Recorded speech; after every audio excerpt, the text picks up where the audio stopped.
প্রতিটি ঘাসের টুকরোর দাম রাখা হয়েছে $450। হ্যাঁ, আপনি ভুল শুনেননি কিছু, যা বাংলাদেশি মুদ্রায় প্রায় 55,000 টাকা।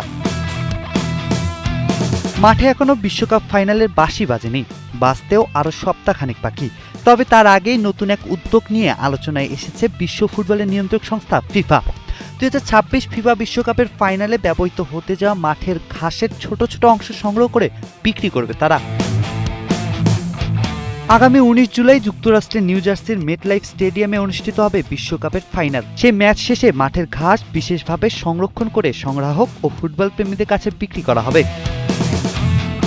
ফিফার তথ্য অনুযায়ী প্রতিটি ঘাসের টুকরো প্রিমিয়াম অ্যাক্রিলিক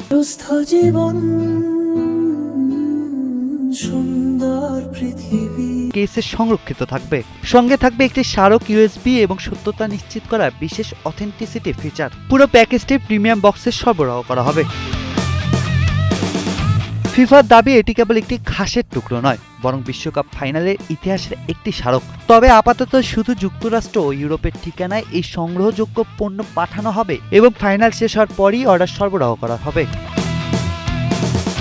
উল্লেখ্য যে বিশ্বকাপের টিকিটের উচ্চ মূল্য নিয়েও সমালোচনার মুখে রয়েছে ফিফা। পাশাপাশি মেটলাইফ স্টেডিয়ামের মাঠের মান নিয়েও কয়েকজন খেলোয়াড় ও কোচ অসন্তোষ প্রকাশ করেছেন।